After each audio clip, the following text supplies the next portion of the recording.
Our first brave, and isn't it always brave to be first? Our first brave force to be reckoned with is the incredibly smart, beautiful inside and out, with a wicked sense of humor, is the CEO of the Resource Dallas. RCD is the largest community center in Texas. They serve over 50,000 people a year. I simply adore her. Ladies and gentlemen, let's give an outrageous oral welcome to Cece Cox.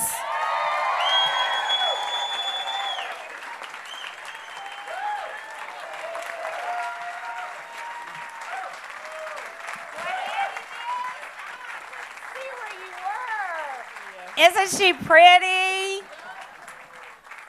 They told me to rest this on your chin the whole time. Here. Okay, I'm super excited to be with you. I'll probably calm down as I start talking. Before I get going too far down the road, last week I was at a national meeting of an organization that I serve on the board of, Centerlink, and the ED of that group is Terry Stone, a former Dallasite. Yes.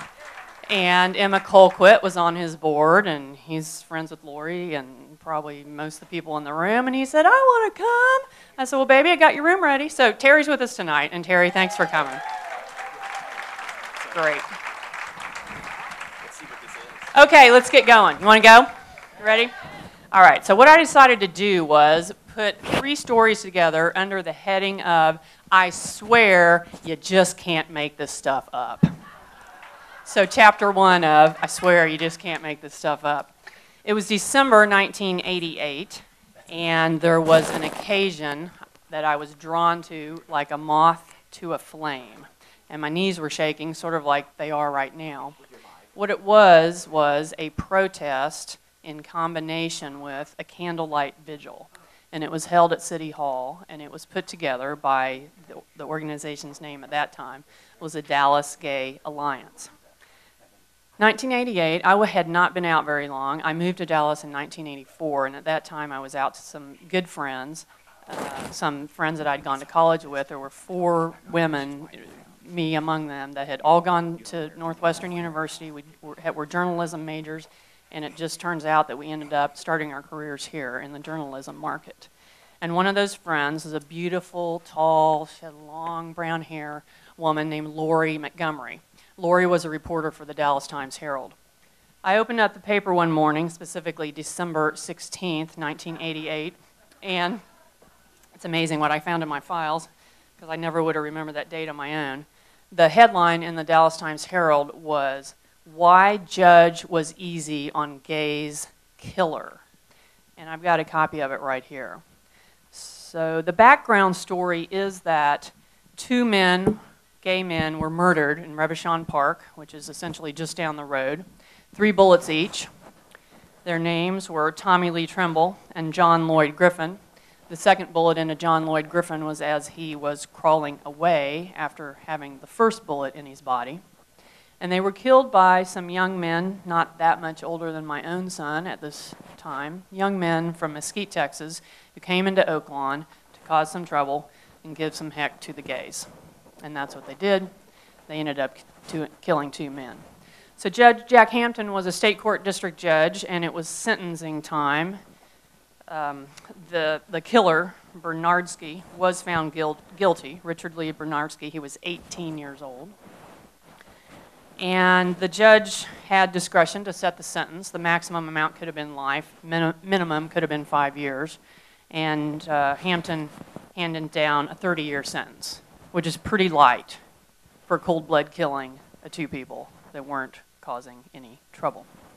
So the community erupted, and I'm reading this story in the paper that my friend wrote, and I called Lori, and I said, I just checked in with her, and there was something in my voice, and there was something in her voice, and I was deeply moved by this story and afraid, and didn't really know what that meant to me as a young gay person who hadn't been out very long, but it meant something, and I'd figure that out later.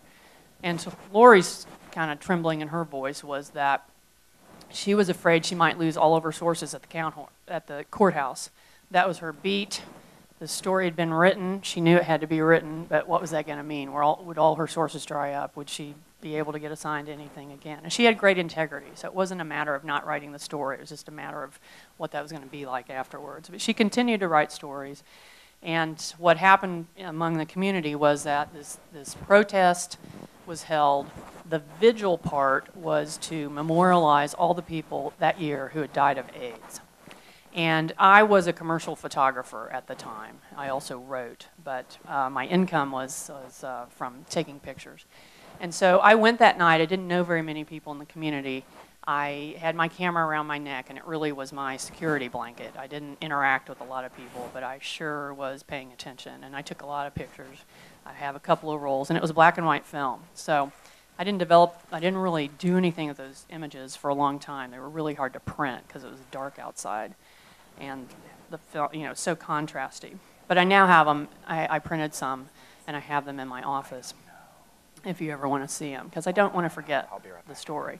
But what happened to me that night was that the community spoke up and they showed up. And there were people with signs protesting Jack Hampton's sentence and the injustice in that. And there were people with their candles in the plastic cups, and they had been set down on the plaza at City Hall. And a chalk outline is large. It represents a real body.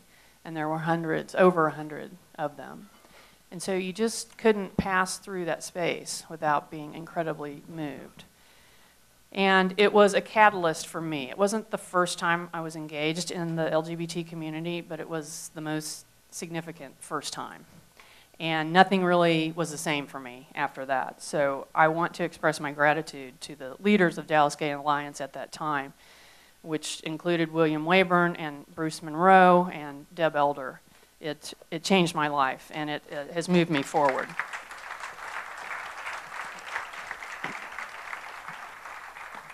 Some years later, Lori and I were together at the wedding of our other friend, Lisa Pope, who wrote for the Times Herald also, and Lori told me that she had written that story when it happened and she was writing it. She repeatedly was saying to herself, I have to write this story. What about Cece? I have to write this story. And I was completely floored when she told me that. The story was not about me, and the motivation was not about me, but what it meant to her was that this was happening when people say things, they say them about real people with real lives who have friends and have people that care about them. And again, it was a reminder of the power of our stories, that we have to share them and we have to be out, because that's how we really affect change. And then for this story that just seemed to go on for about 20 years, the final piece of it was that I went to work for Resource Center in 2007. And within my first month of being there, I was in my boss's office, and we got a volunteer from the front desk came back and said, hey, Karen Estes is here. And Karen is a former co-executive director of Resource Center, and she had come in with a box of archives to donate to our library.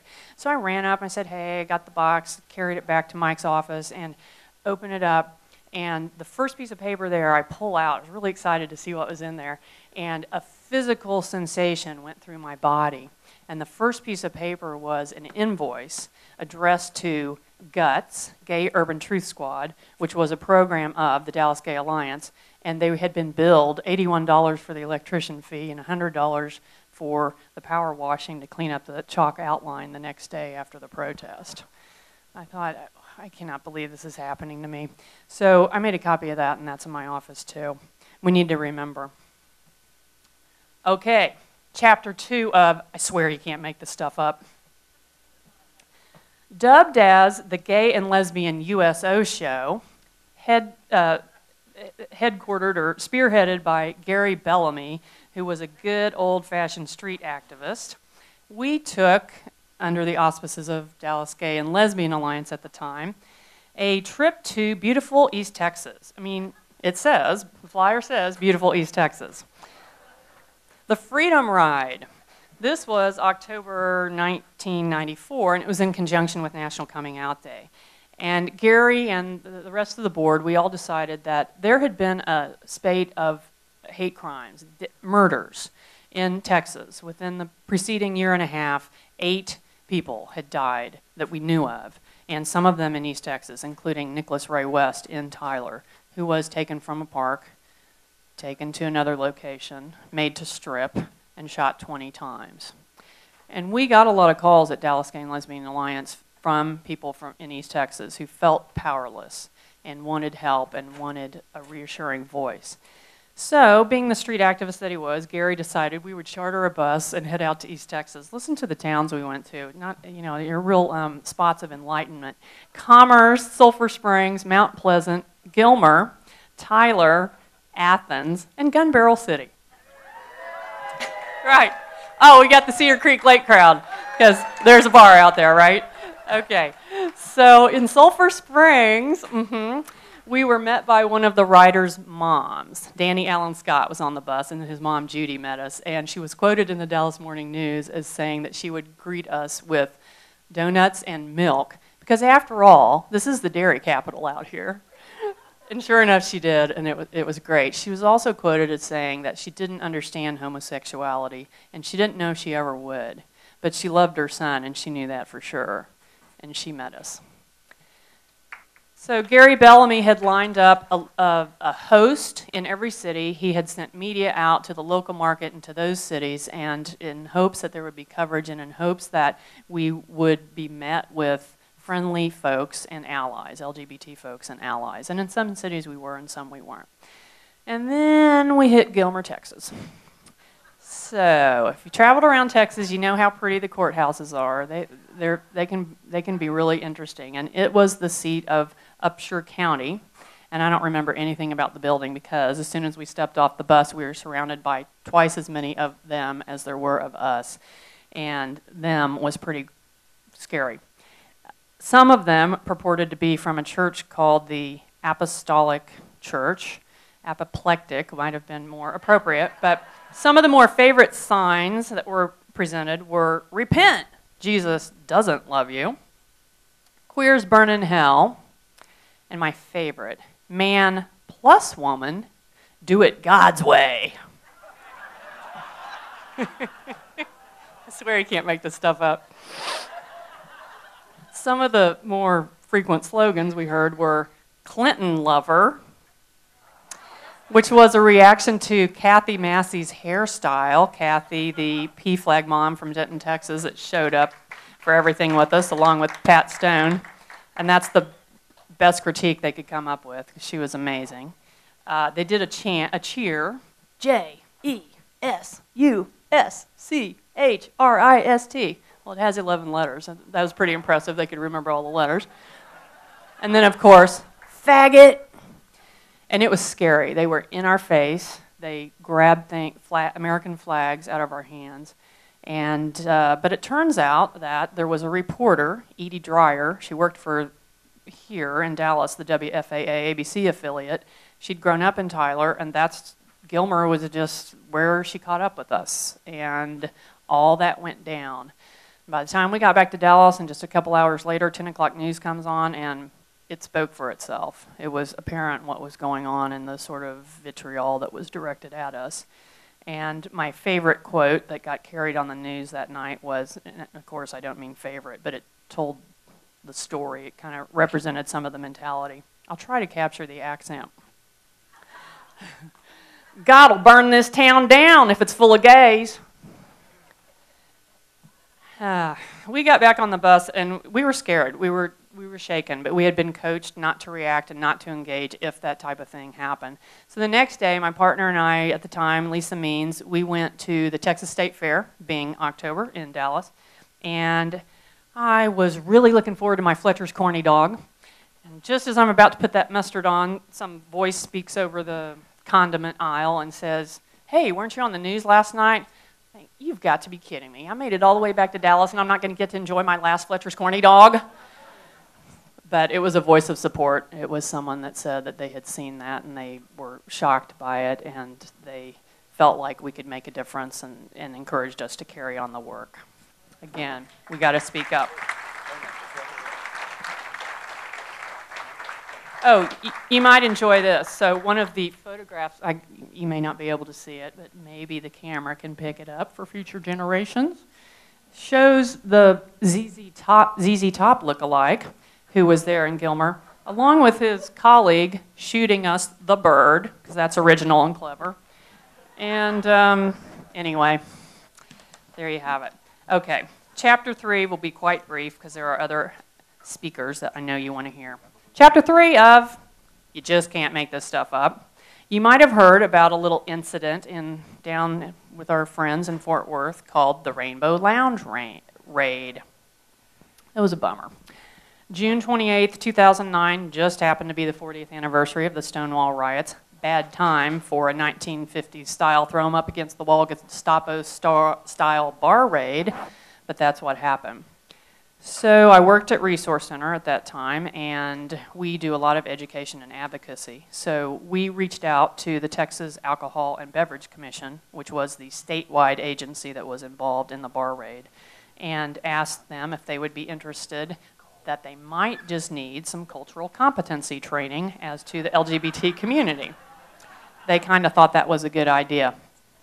So we engaged in a contract with them, and maybe there's a pattern here in my life. We ended up going to 9 cities across Texas, including Waco, Amarillo, Grand Prairie, El Paso, Corpus Christi, Houston, Mesquite, Midland, Austin, and San Antonio. Some more enlightened places than others.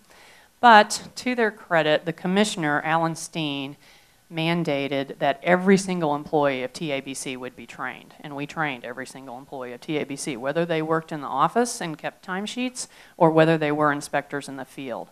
And by definition, if they're an inspector that goes into the bars of Texas, they are in our community, big time, because look where we are tonight after all, right?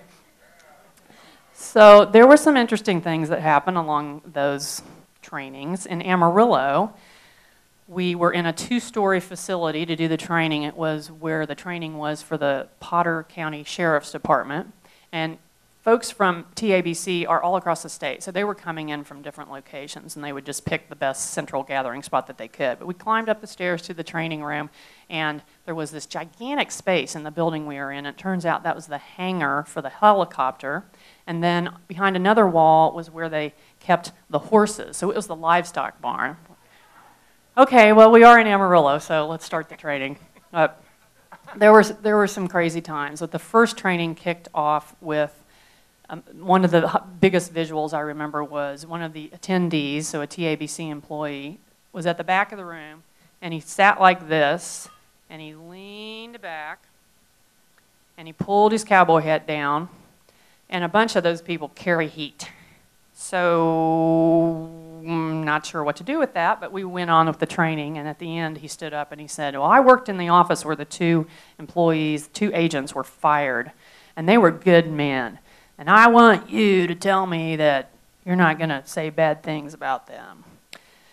So there were some times that were pretty tense, but what really happened, my real takeaway was that in every single one of those trainings, we had real conversations with people. Because we want to be seen as real people with real lives and real families. That's what everybody wants.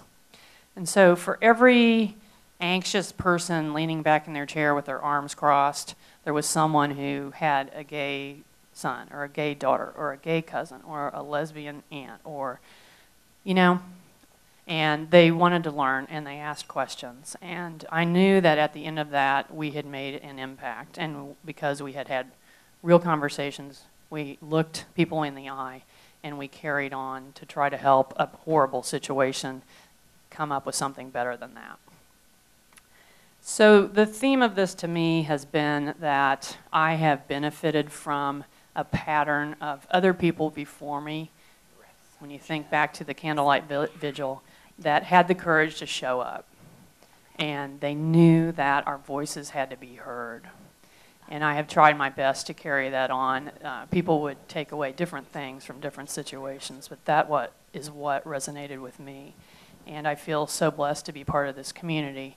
And I want to give my gratitude to the Dallas Way, because I think the opportunity that you're providing for people to share their stories is immeasurable, and it's important today, and it will be important for the generations that come behind us.